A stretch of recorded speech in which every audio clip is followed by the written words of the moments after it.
And I'm like, yeah, the set wasn't that great, but I had these three jokes that I clipped up and put on social media that were great. Well, I would love to hear more of your jokes. So you're gonna have to tell me when you're next are on stage because I would love to go to it. I did try stand up. I went 3 times, and I have to say it is the best training you could possibly have for building confidence, for learning the amazing aspect of timing, and three is to actually get your caliber of what your content is to be concise and funny. Because it doesn't work if you just drag on and you lose the crowd.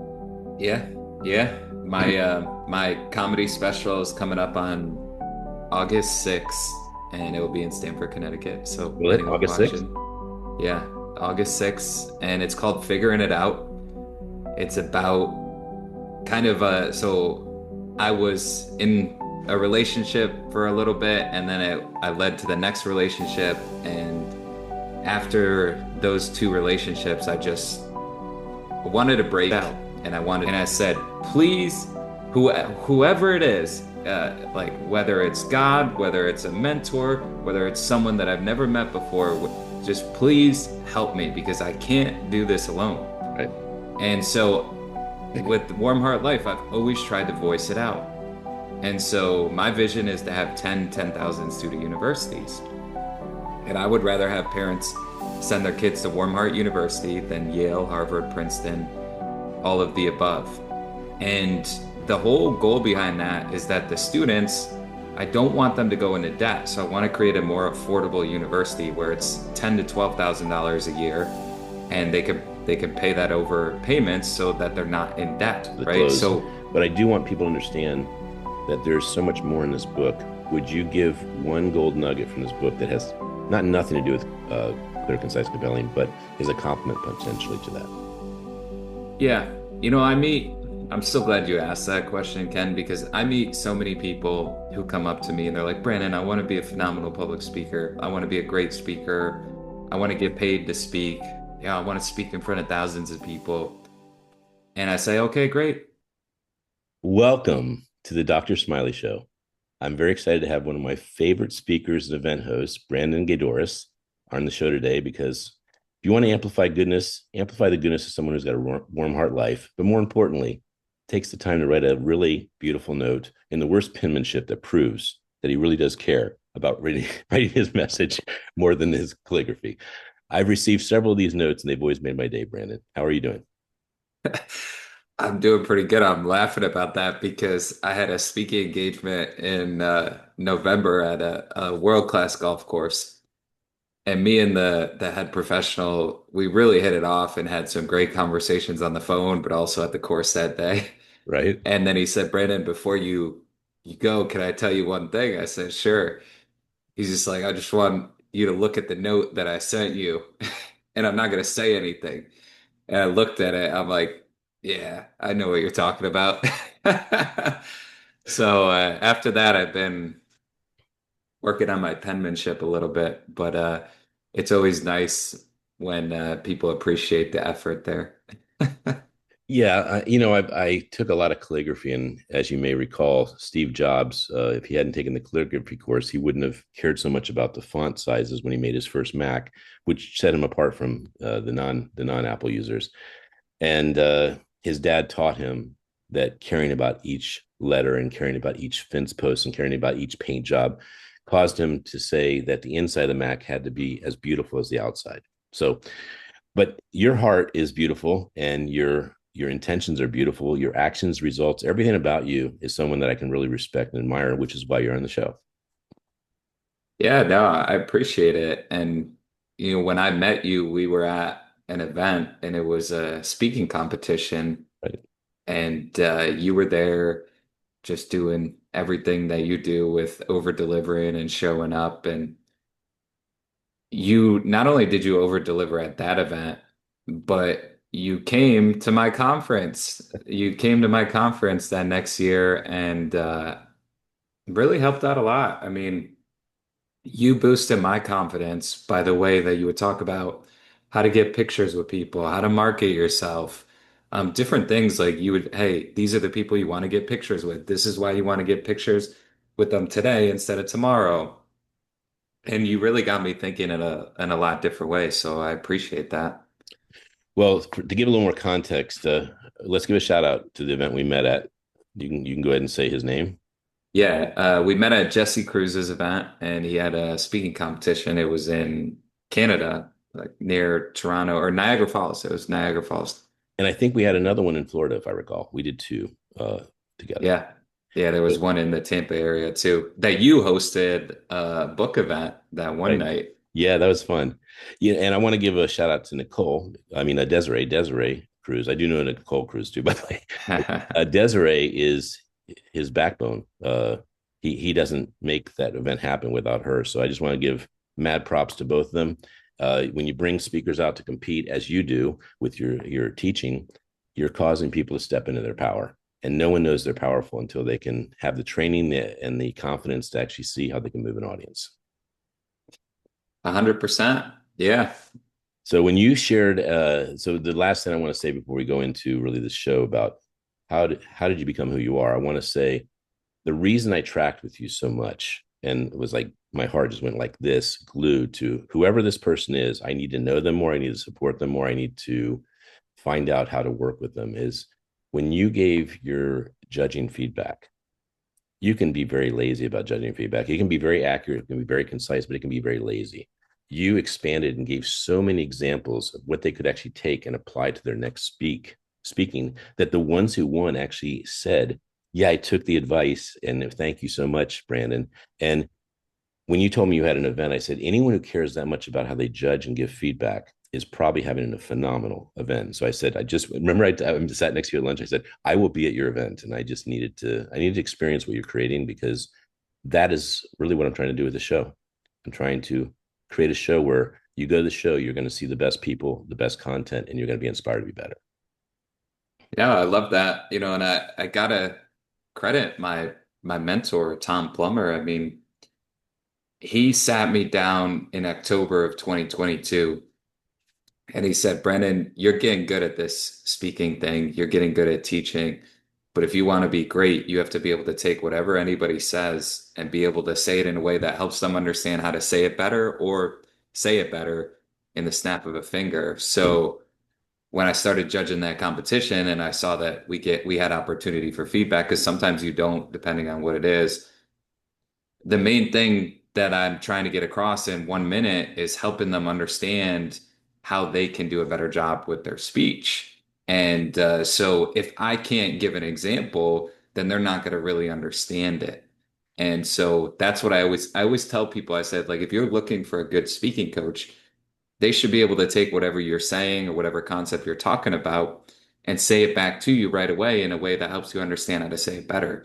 And I know how rare that is because I've been working on that one drill for 3 years, since 2022. And, I was working on speaking for 6, 7 years before that, pretty consistently. So it just doesn't happen overnight. You know what I mean? Oh, it doesn't. And people that are impatient about it lose that beautiful experience of the tipping point. But I do want to say this is better second show material. So I want to get to who is Brandon Gaydorus. But before I do, I want to say there was two things I want to say. Let me see if I can remember them, Brandon.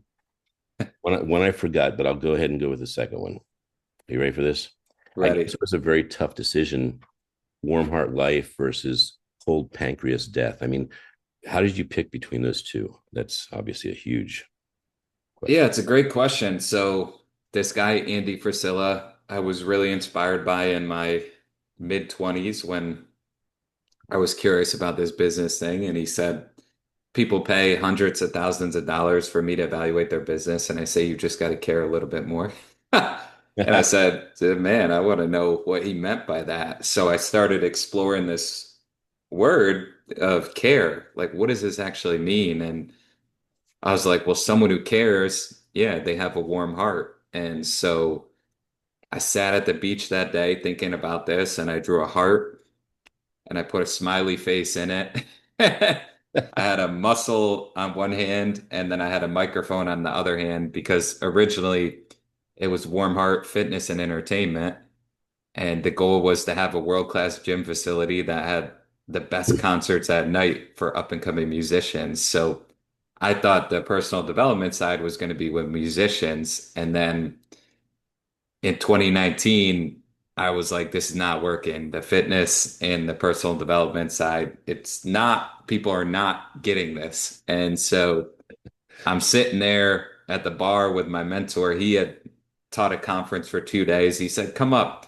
Anytime he was within 3 hours, he would just say, come up, come hang out with me. He didn't even care if I went to the conference. He would just say, come up and hang out with me. And so I went up there, and this is like after dinner. This is after the drinks at the bar. We're just sitting there at the hotel lounge. And I said, I'm not really vibing with trying to do two businesses in one business. And I said, can you help me like just bounce off names? He said, sure. So we just sat there at probably 1:30 in the morning, just bouncing off warm heart, something, warm heart, something. Because I said, I really want the warm heart. Like Mhm. that's the business, Right. but I can't figure out the ending of it. And eventually he said, warm heart life. I said, that's it. Like as soon as he said it, I said, that's exactly what it is. And that was in 2019. And here we are, And here blowing we it are up. in 2025. Well, I did a little search while you were explaining that. And for those of you who want to grab coldpancreasdeath.com, it's available. So that's crazy. That's still available after all these years. And that Yeah. so I remembered what I wanted to say. This is second I guess segment material, but I want to say it's because you were saying about how your mentor helped you with coaching you with how to judge and how to be a better speaker. So my mentor said something, I'm going to forget it later, so I'm saying it now. He said, remember the three C's when you're speaking: clear, concise, compelling. And that was Barry Shore. And ever since he taught me that, I actually do think before I say something, is this clear? Is this concise? Is this compelling? But we're going to get into all your tips and all your amazing magical ways of getting people to move from okay to good speaker to really an exceptional speaker. So let's start off with Brandon. Where were you born? Yeah, so I'm from the Binghamton, New York area. It's like 3 hours from where I live now. I'm in Stamford, Connecticut. And Yukon, practically. yeah, I'm in yeah, so there's a Yukon campus near me, Yukon-Stanford. And yeah, but Binghamton, New York, it was a town that was booming in the 50s, 60s, 70s, 80s. They had IBM, and they had the Endicott Johnson shoe factory. So it was a town that by the time I was growing up, it just kind of just started going downhill. And so when I went to college and I started working at these golf courses with all these big high net worth people, I started to see the opportunities that were out there in this world. And at 18, 19, 20 years old, when you're meeting billionaires, this one guy always sticks out. I met this guy who sold D'Angelo subs for, I think, $500 million, which is like the Subway of the Northeast. He was a member at the golf course I worked at. When you start meeting these people, you start to see what was possible. And in Binghamton, it was hard to see what was possible. Right. And then when I started to work at all these different golf courses, and then eventually to moving to Stamford, Connecticut, a growing town, I started to really get excited about the potential to grow into something. And then eventually I was inspired enough to create something. So what comes to mind immediately is the true story about Happy Gilmore, and what an amazing true story that is. All right, we digress, or I should say, I digressed for you. So, anything besides that's taken us up to when you were 18? Anything happened in your childhood? What were your mom and dad like? What did you learn that applied to who you are now? Well, they say things are caught, not taught. And from my dad, I learned how important it was to be able to commit to something.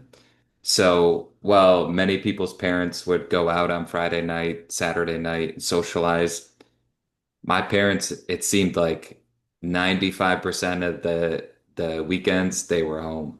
Like, and my dad, he switched careers when I was around 4 years old, he switched careers. He went back to college, got his master's degree. He hated his job. He was in some sort of engineering, hated it. He was making less money when he started than 7 years down the road. That's, that sucks. And so he went back to school, three young kids, got his master's degree in finance, and he became a financial advisor. It's a field that when they do the training, they say, look to the left, look to the right. Only one of you is going to make it through this. And then once you actually make that through, they say only 5% of people make it past, I think, 5 years. I'm not sure what the exact stat is, but so things like that kind of were just kind of caught on by me when I was growing up. And I would always see my dad in the basement studying on like Friday nights and Saturday. It was like a normal thing. He would just be down there studying because he was always trying to get the next certification. And now that I'm older, I understand why. You know, he had three kids. He had been in a career where if you don't produce, you're not going to have that career anymore. And so I saw that. I think he's one of the reasons why I'm willing to take so many shots. And then with my mom, I saw consistency. My mom always showed up. Like she was always there. Like we needed a ride. She was there. At a game, she was there. And she was just so committed to following through on what she said needed to be done. And a lot of people ask about my loyalty, about my consistency. That came from my mom. Mm. And so when you pair those two together, and you do it the right way, then all of a sudden it's like, okay, like there could be something special if I can put these core values, put these traits into life. And the book that you showed up, I really credit that to understanding a lot of the values I was taught by not only my parents, but also my mentors, because that whole book is just stories I've learned from mentors, Just, yeah, parents, people who I've just randomly met along the way. Like I would meet some people at the bar, Ken, and just have these incredible conversations, and then I would write about that in the care principle. mm. And like it was just the care principle was one of my favorite pieces of writing that I probably will ever write in my life. Could I write that better 6, 7 years later? Absolutely. But it's still a book that I can go back and read and genuinely be proud of. Well, I want to say with all humility, I have begged this non-publishing book to be published by Perfect Publishing, and he is making me work harder to get that. What does CARE stand for, since you mentioned it so many times? Yeah, so when I started Warm Heart, I didn't have a product or service. I had core values. I said I need to figure out what this word care means. And so I broke it down into create opportunities for yourself and others, active lifestyle, live that through your words and actions. Respect is earned, not just given. So think about your little kid, you go to a baseball game, your favorite player is right in front of you, you ask for an autograph, he says, sorry, kid, I can't. And then all of a sudden that kid is like, oh my gosh, this is not my favorite baseball player Right, anymore. And you know, that baseball player may have a contract saying he can only sign a certain amount. Who knows? But all of a sudden that respect is not there anymore.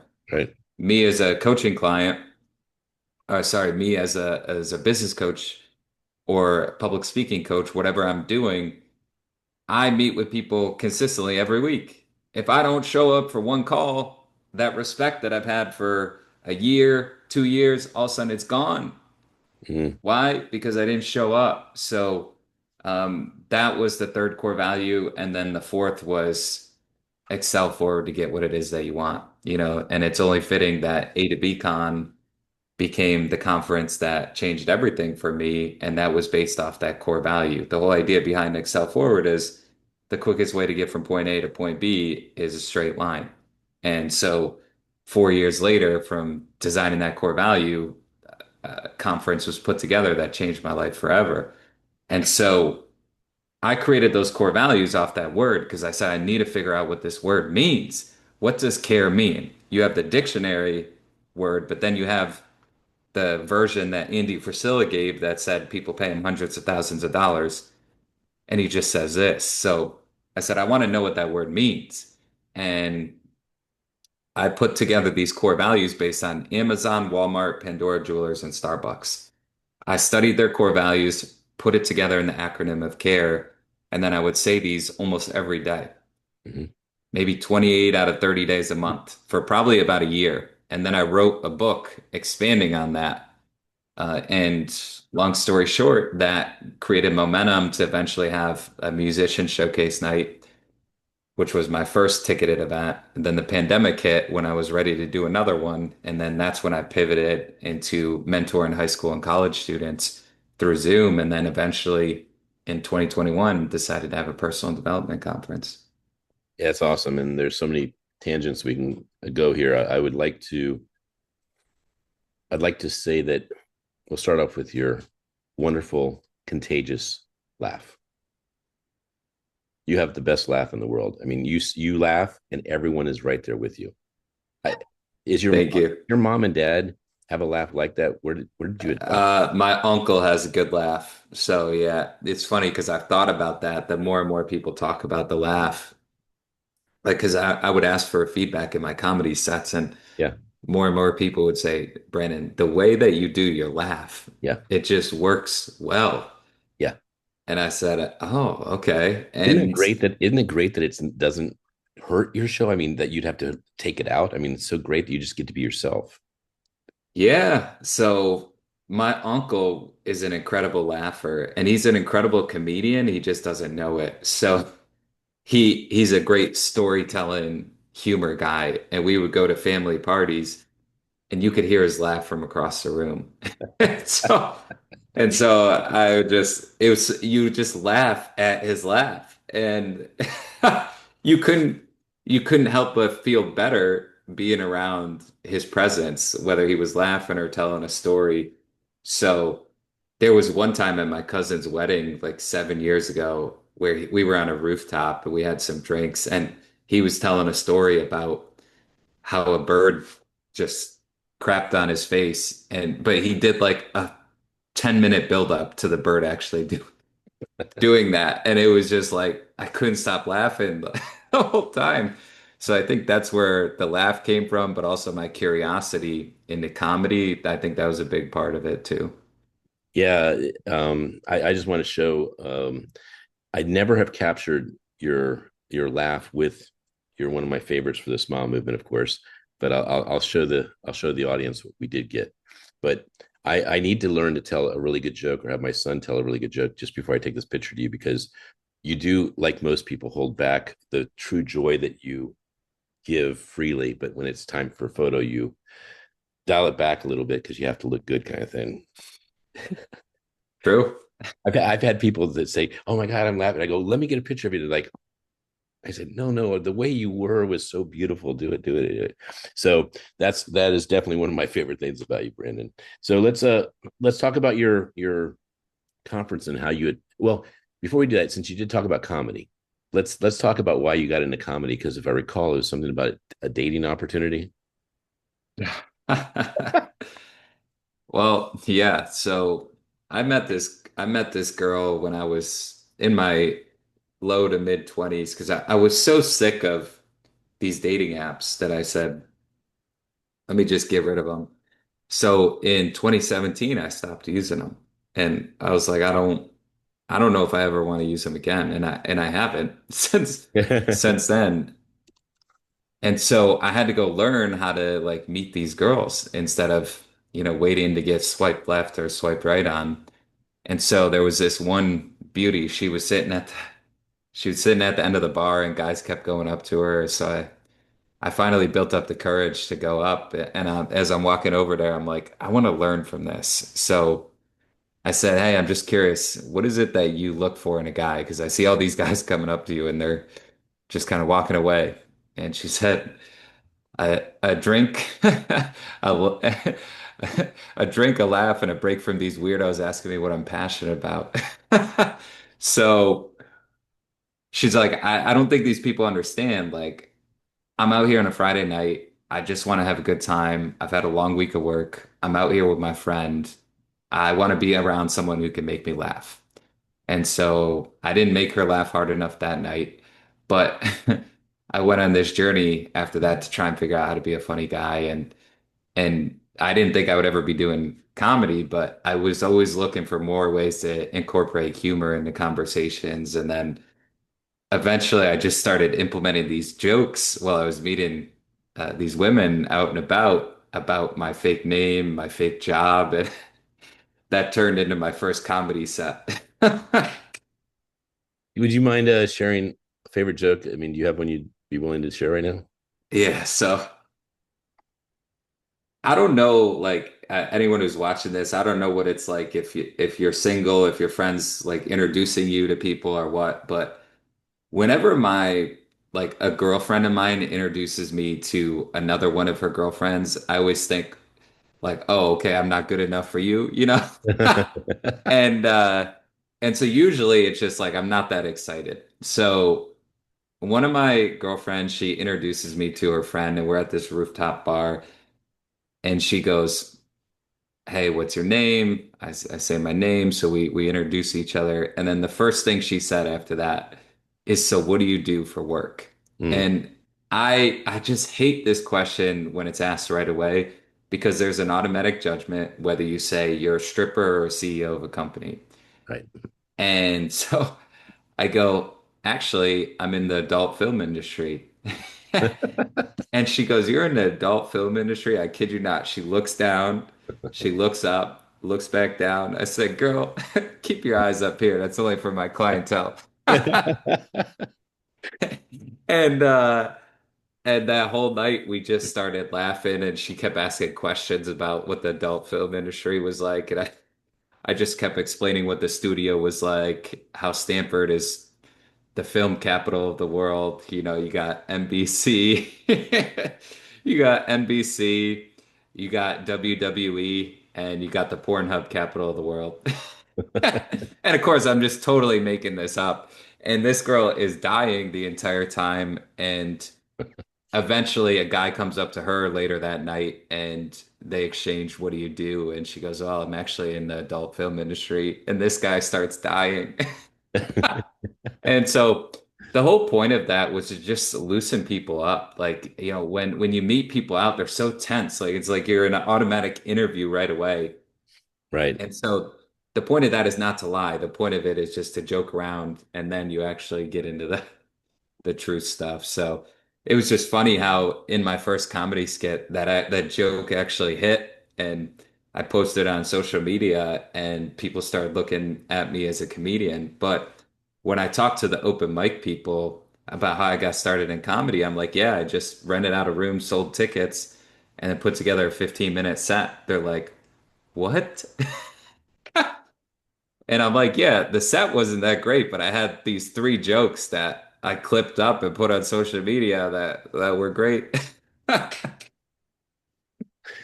Well, I would love to hear more of your jokes. So you're gonna have to tell me when you're next are on stage because I would love to go to it.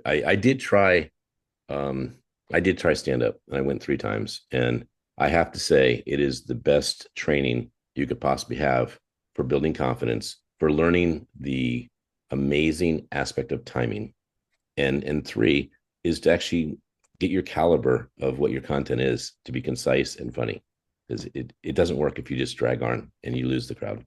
Yeah, yeah. My comedy special is coming up on August 6th and it will be in Stamford, Connecticut. So Will it? anyone August 6th? watching, yeah, August 6th. And it's called Figuring It Out.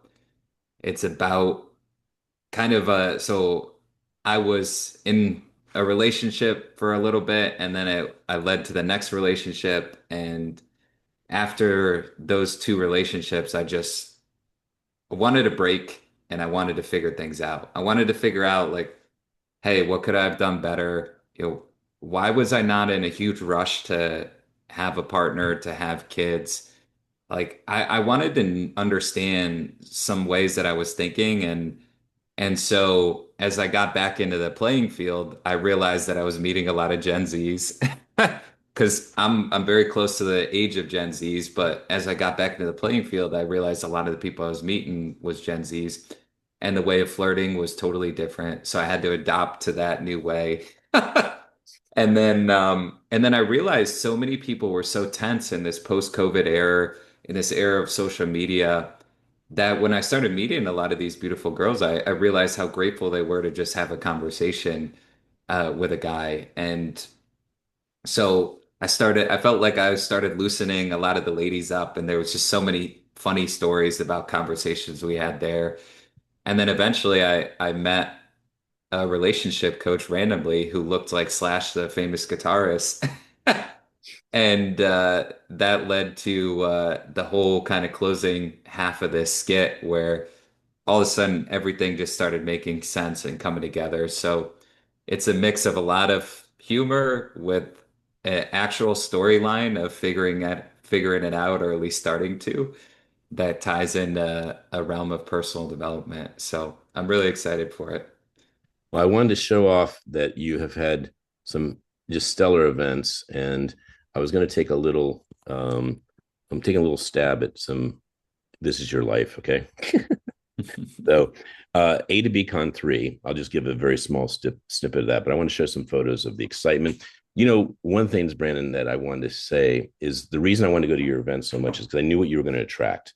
Yeah. So when a host has a vision and the vision is about goodness and leadership and it's inspiration, you're going to attract probably the most heart-centered leaders you can find, as well as thought leaders too. So when I went there, I just want to give you, by the way, I will make this link available so people can see the entire photo experience. I only click when I'm inspired. I clicked a lot. I mean, there was just so much to capture. And Brandon, the biggest compliment I can give you is I want to capture something that shows there was value. So when someone's smiling, they're laughing, they're having the best time, that's value. And if they paid $1 or free $1, $10, $1,000, or $10,000, if they are laughing, they're smiling, they are saying the value is achieved. That's the most amazing thing about it. So I'm just going to give you a quick little tour of let's go this one first. So why don't you share how big a deal it was to have this gentleman on the stage? Yeah, so this guy was his name's Alex Morton. I went to his conference in 2016. He was 26 at the time. He got 200 people to come in from all over the place. I was meeting people from different countries, and he had us write down a goal that day on a little card, and mine was to make over 8K a month and to speak in front of 50 people or more. And by the end of that year, the financial part got figured out, but also I had four speaking engagements in one day at my former university. I had no idea how to speak. I had no idea how to get in front of people. I just wrote that goal down at his event, and he really inspired me when I was younger to explore things a little bit differently than the way we were taught growing up. And so he's spoken in over 75 different countries, multiple time author, and to the Massive, mil- massive influencer. yeah, to the millennial world, he is like the Tony Robbins in our mind Yeah. of this time period. And so, he's in his mid 30s, so he's not going to have the credibility that a Tony Robbins has, but in my mind, I'm like, this is the Tony Robbins of our era. Oh, he brought it, and he has. Yeah. When someone puts the numbers up that they're achieving both socially and also financially, there's a lot to be said that they're going to, if they're going to share it, how valuable that information is. And so, when you get the coach or the mentor, the advisor hasn't done, like hiring a travel agent that has not been to the countries you're going to is probably a mistake. Yeah. And so, what I love is that he didn't just come there. He acknowledged, edified you, that he met you, you did what he said, and you became who you wanted to be. And this is just a couple more photos of, I love the energy that you brought, and the event is so much fun. So that was just one little sidebar. I want to show you one more, maybe two more actually, because they're related to your event. And I want to and then I want to talk about your event, like your vision, and then maybe the audience will pressure you into doing your fifth Con 5, because I don't know if that's in the cards. You did say you were thinking about something even bigger, so I'm excited about that. So this is the most recent, and there's a guy there called Kenny. I want to tell you, he had the time of his life, Brandon. And Danny Z made it even more special, of course. I don't know if I see Danny Z in this specific photo, but he was just such an instrumental part in the magic of your event, the caliber. I mean, for Danny Z to say, I would like to perform and almost be a co-MC at his level with all the Guinness Book records that he has, with all the shows he has, with all the accolades he has. That is quite the testament to you and what you've created. So my last series is really a little egotistical. It's about my son and how much he got out of your event, and you have no idea how much that's going to make a difference. Neither do I, by the way. Neither do I. I just know it completely changed him, and he is a bigger person as a result of you. So he met the kindest people there. He sold so many books, and I mean, look at the people that are hugging, and they're truly doing. They're not. Oh, can I explain some of these people real quick, just so Yeah. you know who Do he you want me met? to go So backwards? go to the first lady. Yep. Yep. This lady has been such a blessing in my life. She's the one who made this possible at Yukon-Stanford. So she's in charge of all the events for Yukon. And so she has been so supportive of A to BCon. I walked in the second year that we did it at Yukon. I walked in there to drop off the check, and I don't think she had any idea I was coming. She had one book on her desk, and it was The Care Principle. Oh, wow. And that meant so much for my confidence that a year later, that book was still on her desk. And so she was instrumental towards the growth of A to BCon because we did it at the library auditorium the year before. And the year before that, before I had a different name, we did it at a hotel. When we did it at Yukon in 2023, it changed everything. I mean, we Mhm. sold 238 tickets, had Terry Fader, in my mind, one of the most talented people this world has ever seen. And that picture with Terry Fader changed my life forever. Hmm. This guy, Dave Regina, he's the founder of ACE, which is a men's personal development community. And him and his partner, Sean, they have men's personal development dinners every month that we get to go to. But 5 years ago, I was one of the first guests on his podcast, the No Snooze podcast. And that finally helped get a lot of these things I've been talking about on social media out there in a more credible form. So I'm forever grateful for this guy right there. And I want to take a quick break and just say, I don't want to show the back of this book, but it's all glue because I have it on my kitchen counter. And my family gets very upset that we cannot move this from the kitchen counter because in case you ever come over, I want you to see I, it is always there. You know it's real. You know it's real. hey, I appreciate it. All right. So this is yeah, just wonderful people. And every single person that met Kenny made him feel like he really belonged there. And you have representation of the entire world at your event. That's the other thing I appreciated. You had every age, every race, every national, every religion. I mean, it was just a beautiful experience. That is what love is. And I actually want to stop and just say that, you know how you were saying that you had a warm heart and you were trying to find life, and then when it came, you knew it like that. Mhm. I have this thing that I was working on for three, just like yours, warm heart life. Like there's a difference between heart life and warm heart life. And there's a difference between warm life and warm heart life. So Yeah. I had the first two and I didn't have the third. And believe it or not, for a lot of decades, I had the first one. The first one was music is the universal language. Then when I did this smile card, I came up with, I'm in the second field of what brings the world together. A smile is the universal expression. So I had language and expression. Believe it or not, it was 7 more years before I got the third one. And Mm. I was in Qatar getting my Ambassador of Peace award from the contingent of the United Nations. And I got it because when I accepted that my identity could be a global leader, could be, I found out that love is the universal power. So if you do music, language, smile, expression, love, power, just like you, when it happened, I said, finally. And dude, I'm telling you, that's over 7 years of looking for that third piece. Yeah. So I'm going to go back and just share a couple more. By the way, I do have photos of you with Kenny, and he loved that photo. I don't have it handy, so we'll just make that available later. But you can share her because she's kind of big time, Terry, yeah. and she this is a humility piece right here, Brandon. I told her that what I've done. I've done 60 books. I've been to 100 countries, all the, and she goes, "That's nice, like that."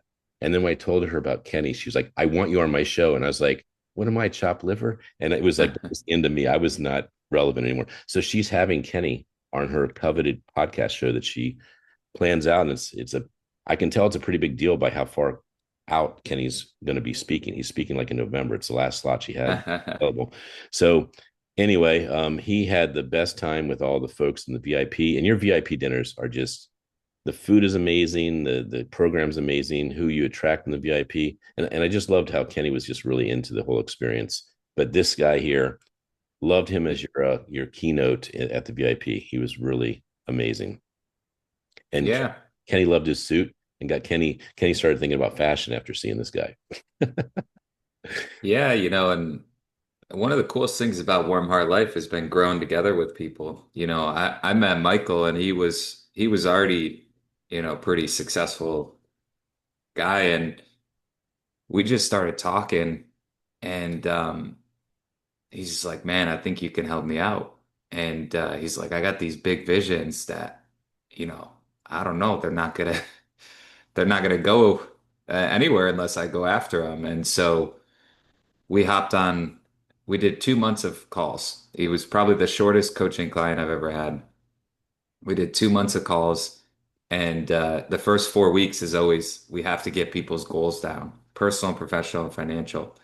And he wanted to partner with Grant Cardone, and who's a billionaire. 2 months in, he calls me. He's like, "Hey, man, I got an opportunity to go to Cardone's house." Goes goes to Cardone's house. He had to pay a lot of money, but he's a fully committed guy. So he goes all in, goes to the house, and anyways, they're business partners now, and he's been able to grow his business significantly over the last 3 years since then. So it was a pleasure to be able to bring him back to many of my friends and for them to be inspired by the things that he was doing. And Jose Escobar, he goes, man, just when I think I can't think much bigger, I see someone like that speak, and I'm like, man, I can do that. I gotta I gotta step my game up. And so when a guy like Jose Escobar says he's got to step his game up, that's when you know you brought a good speaker in.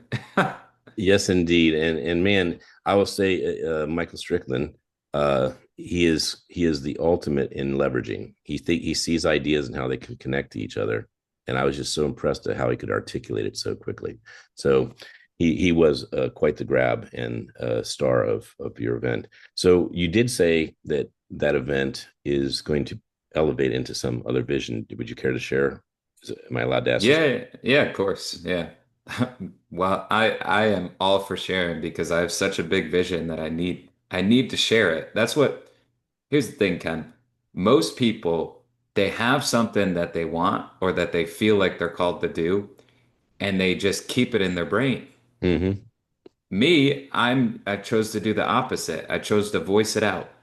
And I said, please, whoever it is, like whether it's God, whether it's a mentor, whether it's someone that I've never met before, just please help me because I can't do this alone. Right. And so with Warm Heart Life, I've always tried to voice it out. And so my vision is to have 10,000 student universities.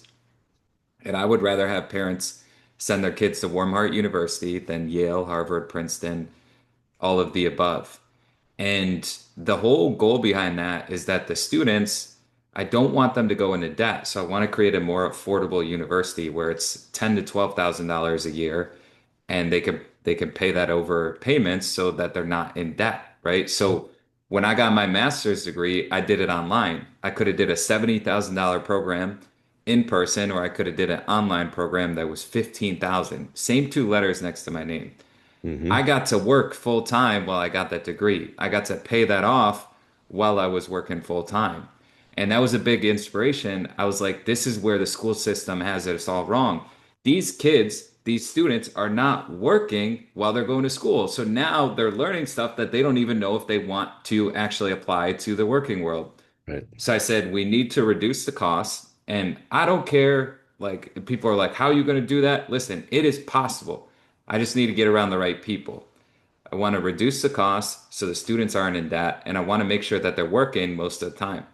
We only need these students to go to school 5 to 10 hours a week. We need them working in the field 25 to 40 hours a week. And so that's the whole idea with the university. And then the number one objection I get is, oh, people aren't learning from the people who've gotten the results that they want. So I said, all right, we're going to have fired up Fridays every Friday. And I'm going to be bringing people in that have done some inspiring stuff that can speak to the thousands of students in an energetic, fired up arena so that these students could learn from some of the most successful people in the world on top of their classroom settings. That's so brilliant. And if you were Elon Musk and you said something as crazy as this, that people would take it seriously. But when he first said the financial system doesn't work, it's crazy. You have to wait 3 days for a check or something to happen when you just had a transaction, came up with Yeah. PayPal. So PayPal, yeah. yeah, and I do want to say that I'll just share this little AI here. So Elon Musk didn't find the school he wanted to put his kids in, so he made one called Ad Astra. And what you're basically saying is, if it's not working, I mean, that one of the biggest pitfalls of our system is that we put our college kids into financial prison. They can't get out of it. And what's worse is the interest rate compounds, and they can't ever get ahead of themselves when they choose to be playing as big as they possibly can. As far as, I want to be a doctor, I want to be whatever, they are actually in financial prison longer than if you just skipped college and got a regular job. Yeah, and to be honest, like a lot of people they may think I'm against college or collaborating with college. That is the furthest thing. Like I Right. wrote skip college, read this, but if you read the book, the first thing in there is I am not against college at all. No. In fact, if you apply what is taught in this book while you're in college, you'll get 10 times more out of your college experience. And I am not totally against just like, oh, it has to be on like it has to be through Warm Heart Life that this happens. I am so open to having conversations with these colleges. Right. And in next week, I have a phone call with one of the most well-known business colleges in the entire country. And so finally, I'm starting to get conversations like this. And it's been 4 years of constantly just pushing hard for this vision. And I'm open to whatever, however this happens. But students, the cost has to go down, and the time period that they're going to school, I think, can be shortened by at least 2 times. And they got to be working while they're going to school. If they're not working, they're not going to understand how to apply the real world principles that you need once you get out of college. And so the question originally was, is there going to be another A to BCon or what's next after that? Well, the goal is to have an A to BCon like atmosphere every Friday once these schools start, the Fired Up Fridays Yeah. concept. Yeah. So right now, after A to BCon, I had to really figure out, is it going to be next year that the school starts or is it going to be another year? And so what I've decided is I'm not going to pursue starting the school next year as of now, unless things change. But in 2027, I believe that's when we'll be able to start the school. But it gets better. So this next 2 years, I'm focused on continuing to do the speaker schools, doing more youth empowerment shows with Carl Michelle, the guy who I teach speaker school with. He makes his living speaking in the New York City school system. And so for his birthday on October 9th, listen, I don't know if this is actually going to happen, but this is what we're exploring now. We're exploring doing a 2,000 person show on his birthday on October 9th. Oh, wow. So, yeah, A to BCon, you're talking 200, maybe a little bit more than 200 people there. We're trying to do something 10 times that. So imagine how much effort goes into that. And then the next weekend, we have our elite speaker school. So we're doing another youth empowerment show in a school, not 2,000 people, but we'll be in a school all day then.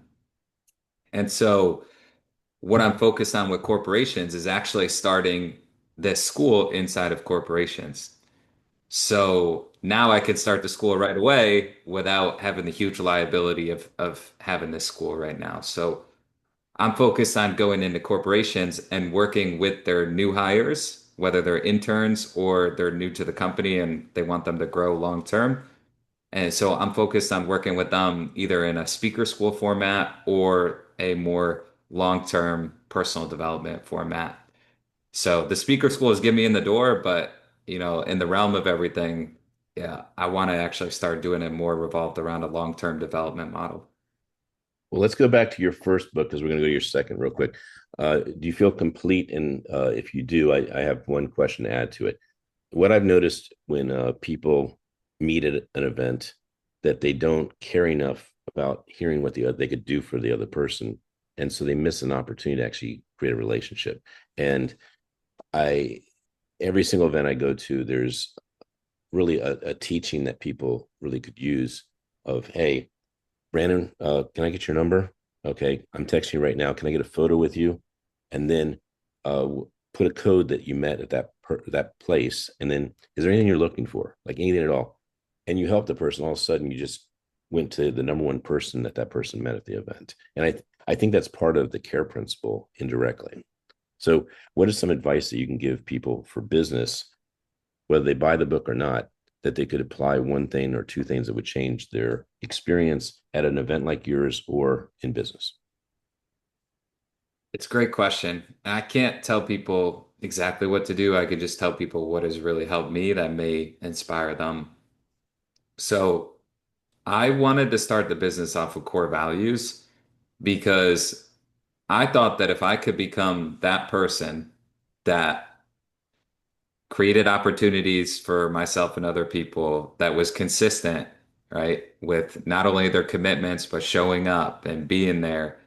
Um, I thought that if I could become that person that consistently earned respect, I thought that if I really pursued this idea of this A to B, excelling forward to get what it is that you want, I thought that I could start to attract the right people.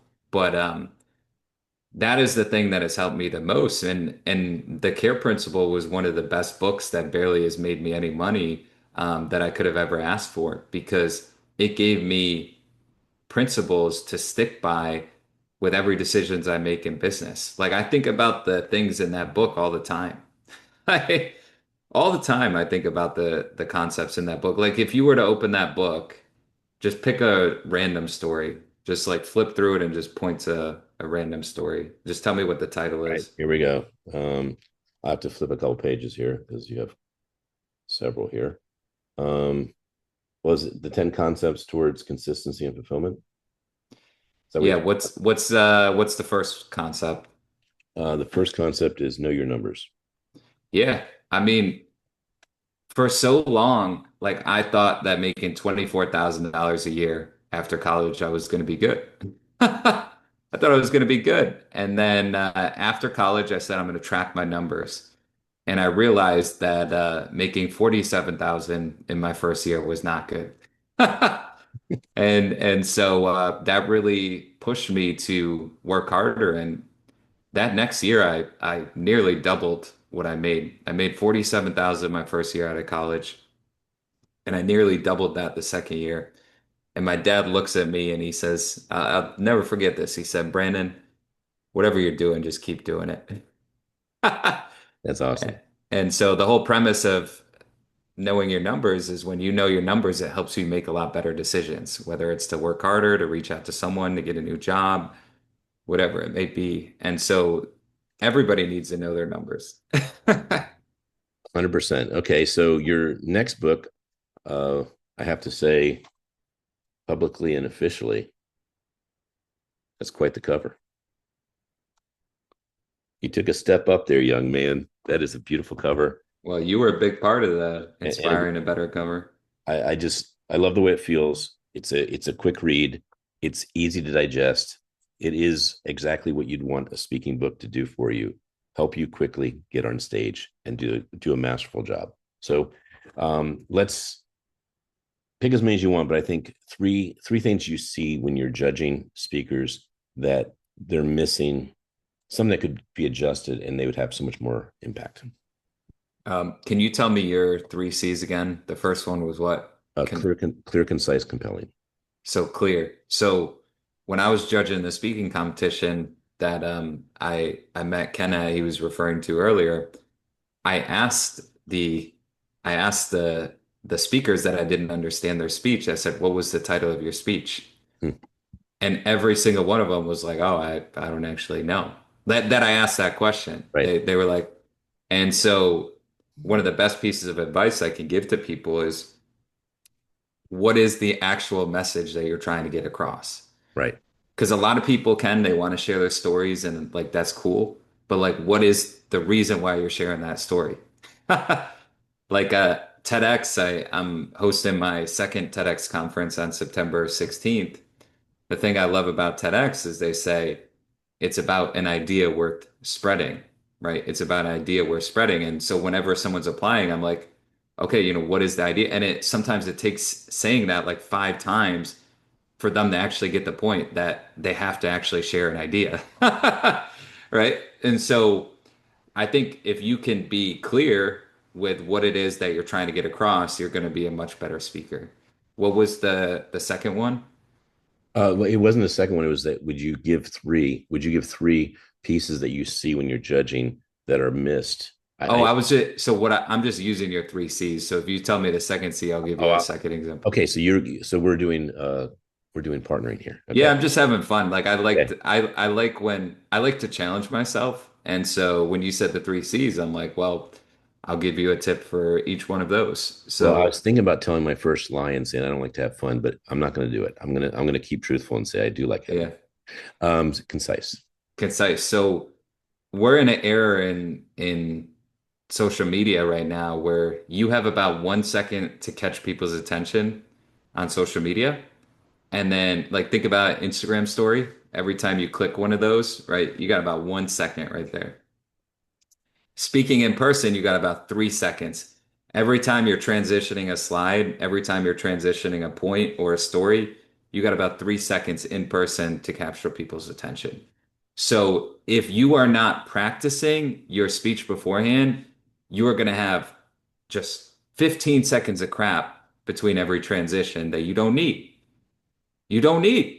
And so my mentor, he said, Brandon, what's the best piece of advice or the number one thing you've learned from me over the years? I said, Tom, you taught me to practice at least 5 times before I give a speech. So now when I'm giving these speeches and there's all these other speeches at the event, every single time I see the difference between me and them. And they're spending 15 seconds transitioning from slide to slide or story to story versus me, before the slide even goes, I'm already starting and getting into the next story. Right. And so I couldn't agree more with concise. And so if you're not practicing your speech at least 5 times before you give it, good luck. I already know the issues that you're going to face before even hearing the speech. Mm, So, it's like, so that's a big one. And then what was the third C? compelling. Yeah. So one of the biggest things that I can teach people to be more compelling with your speaking is facts tell, stories sell. Every, everybody who's been in the speaking world has heard that if you've been in there long enough. But here's the thing, what does that actually mean? Well, it means when you tell a fact, it's hard for people to retain that. So what's a fact? Like you need to, you have to work hard. You gotta work hard. Like that's what I consider a fact. Okay, when you're telling people what you gotta do, right? So I tell people, okay, stay away from you gotta, you need to, you have to. That's gonna get you away from storytelling. Yep. Storytelling, a great story, you can repeat it after hearing it. Okay. So if you want to know what a great story is, this is a qualification. Can I hear it and then tell it back? That's a great story. Yes. So if you can do that, then you're going to be a lot more likely to be a great speaker. Now in the speaker school masterminds, we spent 4 weeks diving into how to tell a compelling story. But if you can just understand, if you can hear it and tell it back, that's a good story. So if you hear a social story on social media and you can say it to someone else right away, then that's a good story. So try and get more like those people those stories that resonate, try and get more and more like that with yours. So thank you for the fun and the partnership in that particular part. We're coming kind of close to the close, but I do want people to understand that there's so much more in this book. Would you give one gold nugget from this book that has nothing to do with clear, concise, compelling, but is a compliment potentially to that? Yeah. I'm so glad you asked that question, Ken, because I meet so many people who come up to me and they're like, Brandon, I want to be a phenomenal public speaker. I want to be a great speaker. I want to get paid to speak. Yeah, I want to speak in front of thousands of people. And I say, okay, great. That's awesome. And then they don't they don't do anything that's talked about in the book. They take a speaker school and then they don't implement anything that was taught. And all of a sudden, that dream that they had, it just disappears. And the thing is, Ken, this is not just about speaking. Like, how That many people do you see write a book and then they stop writing the book? right. Listen, the best thing that you could take away from that book is if you don't have a vision that is going to push you through the times when you have to practice a 2 hour speech and it's 10 o'clock at night and you're tired, your eyes are falling asleep, the times when you have to reach out to 10 people and it's 11:45 at night, but you know you have to do these reach outs to be able to get these speaking engagements. Listen, if you don't have that big vision, it's going to be tough to push through those moments. And I tell you what, they happen every day. I had to work an 18-hour day last Monday. I had 19 calls and then I had about a gazillion emails to send out. And I had the proposals to work on.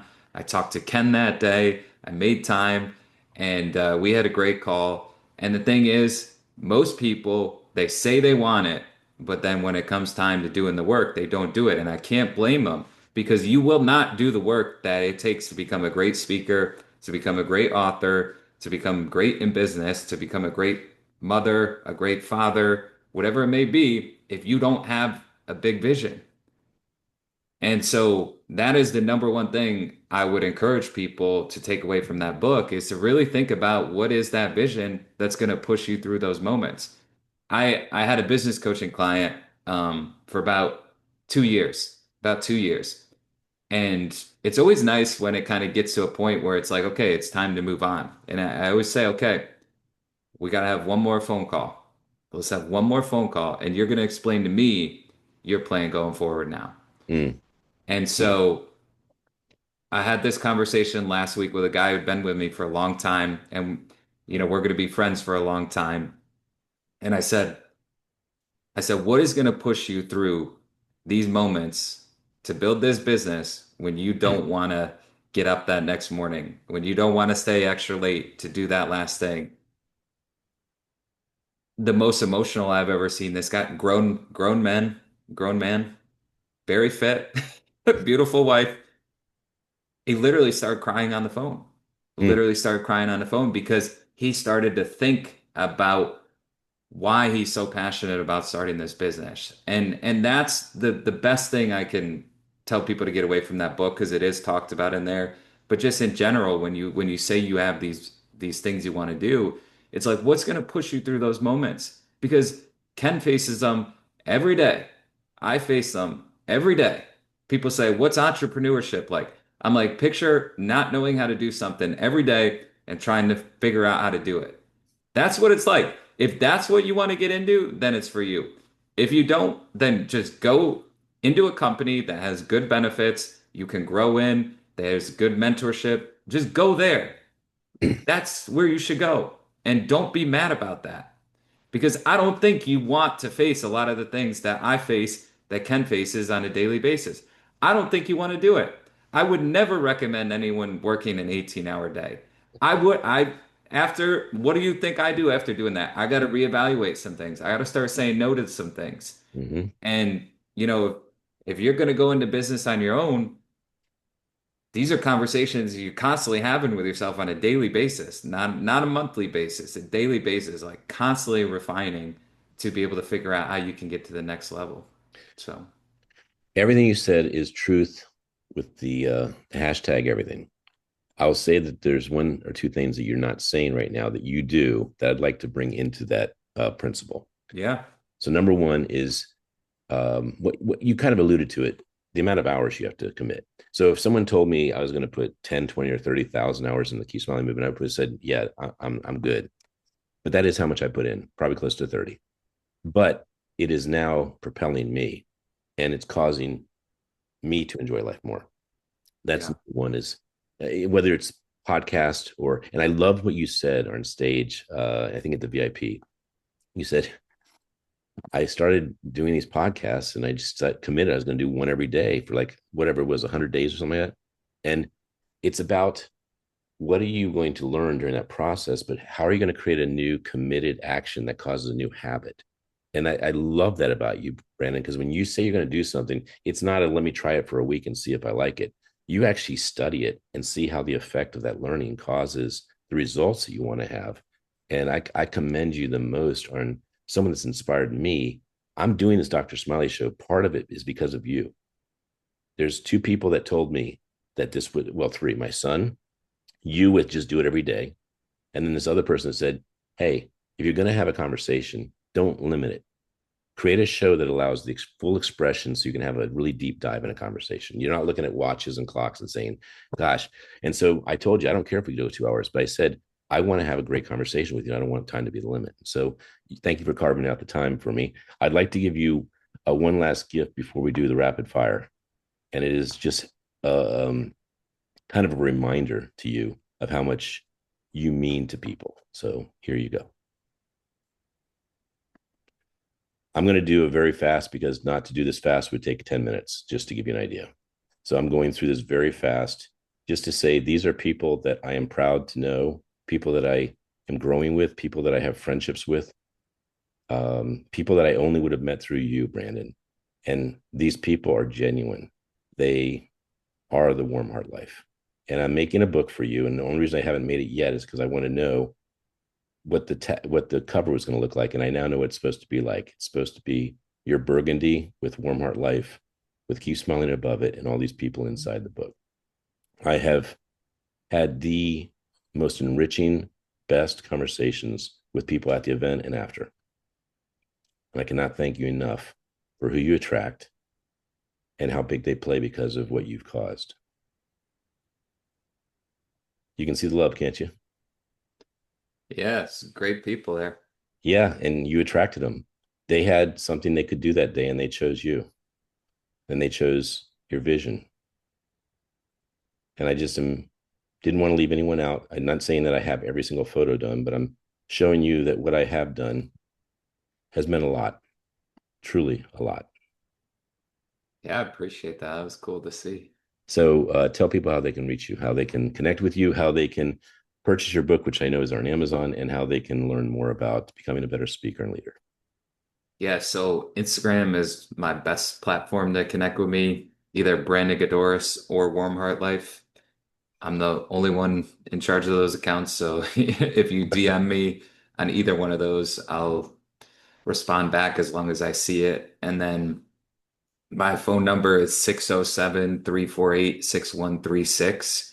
So you can call me or you can reach out. And those are the best way. I'm on LinkedIn, I'm on Facebook too. So you could always connect with me on there as well. And then Amazon is the best place to go for the books. And if you're wondering where to go, just go to my Instagram. There's a link there to my link tree. And then there's a link to all my books on there. There's a link to the link tree, to the link of the books, and the link. So, Mhm. do you have an idea? Is it going to be next May that you have your next event? Oh, I have so many events. I mean, I got Well, I'm talking about the the big event that people could learn more about this community. The community I just showed. Are you having an event like that? Is I guess the better question. um yeah, not like that. I mean, so it's things are a little different now. So I know they like are. You warned me. yeah, so I mean, we got Laguna Beach, California speaker mastermind this month. Got I got the comedy show and networking night. That's a pretty big event. That's August 6th. Then I got the Stanford speaker mastermind August 22nd, 23rd. And then I got the TEDx Stanford, which that would be a great event to go to for anybody. That would be great. TEDx Stanford is September 16th. That's at Yukon. Um, and then we got the Elite Speaker School and Carl's Youth Empowerment Show in October. And then I'm actually going to Bedford Springs, Pennsylvania with Jose November 15th and 16th for a CLA Warm Our Life Speaker Mastermind. So Well, if you lots, send me lots of good stuff. if you send me your calendar, I would like to try and see at least once or twice this year, especially the Amazing. Jose, the TEDx Sounds really good. I'm going to put something, I'm going to manifest something I'd like you to do because I love that community so much. I Sure. think you should consider doing a Warm Heart Life holiday event. Yeah. Yeah, we have so in December we have a good times and good vibes night. So this will Okay. be the fourth year in a row of having that. And we do that we do this after the madness. So we do this between Christmas and New Year's. Oh, that's cool. That's so smart. And it's Smart. called Good Times and Good Vibes. We have toast speeches where we'll stand on tables or How many hours random is that? thing. We'll go like 2 or 3 hours. Okay. Yeah. All right. Yeah. I might consider dropping by. So I finished the show with what is the program that would cause me to be more like Brandon? So the questions I'm going to ask you are very clear, concise, and compelling for you to give me back on that quickly.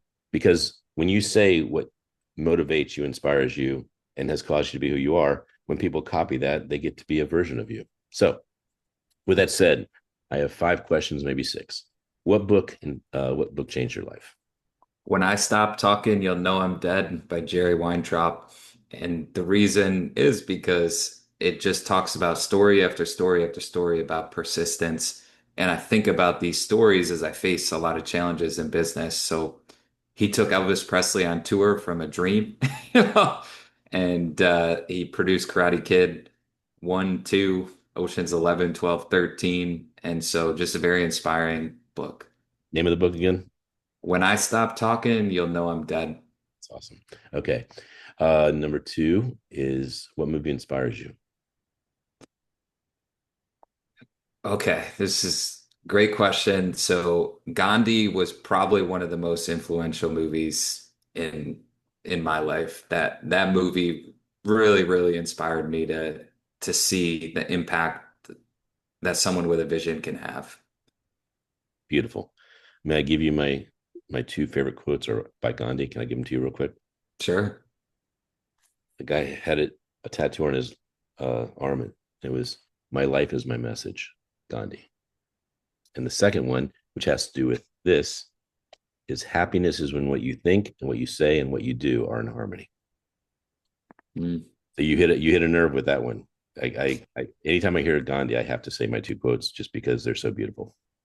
Yeah, there was Ty Lopez, this guy I studied when I was younger. He had this list of like 100 movies you can learn from. And I watched a bunch of those movies. So there's so many, but like that's the one that comes to my mind that really stuck out to me.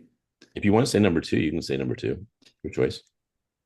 Yeah, I'll stick with that one Yeah, you just got it. because there's just so many. But like that's why I said that because that list is still on the internet and you could see like 100. Okay, I will say number two, Pay It Forward, 100%. That's a great one. Yeah, Yes, that is it, man. Ooh. I have yeah, to watch that again. It's been a minute. It's been a minute. yeah. What a great one. Okay, who's your hero? Well, if we're going non-family related, I would say Jerry Weintraub, who's the guy who wrote that book. When I stop talking, you'll know I'm dead. That's probably that. And then there's so many people in my family that have influenced me. So I always like to kind of go the non-family route on that one. And I would say Jerry Weintraub and then Jim Rohn was definitely number two. Both those guys are dead, but they're alive through me in some sort of way. Well, that leads to the question number two, just to see what the answer will be. Who would you want to meet that you haven't met? This is a great question because 3 years ago, I wrote 9 people that I had a goal of interviewing. And I met them. I met two of them actually. So the one that I didn't meet that I would really, really love having a conversation with that has inspired me quite a bit. His name is Mike. So he used to be known as Mike Stud. And so he's definitely someone that has inspired me a lot with the way that I go about events and everything that he's an independent artist. So for those of you who don't know who he is, he's an independent artist and he just performed in Nashville on Saturday. I think he had 7,000 people there, not signed to a record label, independent artist. I would just love to have a conversation with him. I tried to get him to A to BCON 2 years ago and combine it with a concert, but unfortunately the concert that had been there year after year after year did not have it that year. So I was close to potentially getting to meet him, but that would be the guy. Well, I'm going to Nashville with Kenny to an indie book conference, and so I'll let you know about that next year. And by the way, the authorathon, it's calling your name. So we do an authorathon, and it's 18 hours roughly of people getting 9 minutes to share who they are and what their book's about. And everyone agrees to write a review for all the other authors that share their book, and they have 100 days to do it. So the idea is you read a book, do a review. And as you know, no matter how busy you are, if you care about something, you'll make it happen. There you go. I forgot to ask you this one. What song gets you going? That's funny. Can I ask you what song gets you going, and then I'll Yeah, of answer course. No, that? no one's ever asked me, so of course we can bend the rules. Yeah. I'm an Electric Light Orchestra fanatic, ELO, Jeff Lynne. It would be Mr. Blue Sky. Nice. Okay, so I mean, my karaoke go-to, like, just I love the beat, the rhythm is "Juicy" by Biggie. Oh, that's a good one. That is a Yeah, good. but lately I've been listening to this song called "Nicotine" by Ella Langley, and I was breaking down the lyrics today, and it's just from a someone who's an author One. like yourself, and someone who's a comedian and a storyteller. It's so fascinating to see good writing in a song. And so I've broken down a lot of songs, and so that's the song I've been breaking down today. Um, but usually what I'll try and do is I'll try and take the most listened to song of the year and break it down. But this song is not the most popular, but it's so fascinating how she's talking about like a love story but relating it to a cigarette. And like from a writing perspective, it's just genius. So that's a song that's got my curiosity right now, but I would say Juicy is probably my like favorite like song of Well, all time. that's a solid and it's timeless. So Yeah. I agree with you. Final question for you. What quote do you live by? So I wrote this poem that's very short and it's called Becoming Great. So I don't know if it's a quote I live by, but it's very simple, and I really believe in this concept. So this poem's called Becoming Great, and it's very simple. I thought I was good until I saw great. It was then when I understood what achieving my dreams would take. And everything I do, I just try and stick by that. Like, okay, if I want to become better, I got to get around people who are better. And every time I get around someone who's better, I'm instantly inspired, and I know certain things that I can do to get better. And so when I teach to high school students, I teach a CBA, curiosity, who's the best at that, and then apply what they say. And so that poem is a lot of what I live my life by. Like whether it's health, wealth, relationships, happiness, business, it's like, okay, what am I curious about? Who's the best at that? Then let me apply what they say. And that poem I thought I was good until I saw great. It was then when I understood what achieving my dreams would take. Like when you see a great author, all of a sudden it's like, oh, I never looked at writing like that before. Hmm. You know, like Yeah. my mentor, he taught me early on. He's like, Brandon, he said, great writing could last well over 100 years. And just him saying that really influenced the way I looked at writing going forward. Well, if you look at a great speech on YouTube, it could be from the 40s, it could be from the early 1900s. And when you see it, the views are through the roof because everyone was touched by that. It was hmm it was about the magic of the writing and the copy, and hmm obviously delivery. So you do an important thing in the world. You don't just teach people to speak; you teach people to lead, and you teach people to actually have fun doing it. So I want to thank you for your friendship. I want to thank you for allowing the gracious invitations to have my son at your event. It was a game changer and life changer for both of us. And you're just a really good person. I'm very proud to call you a friend. Yeah, likewise. Thanks for having me on. Anyone who watched, appreciate you. And, you know, I'm excited for everything you got going on in the future, Ken. Thanks, Brandon. All right, we're signing off. This is Dr. Smiley Show. Take advantage of any link that you see to go to his events or to learn how to speak better. I promise you it'll be a game changer for you, and you'll thank us for it.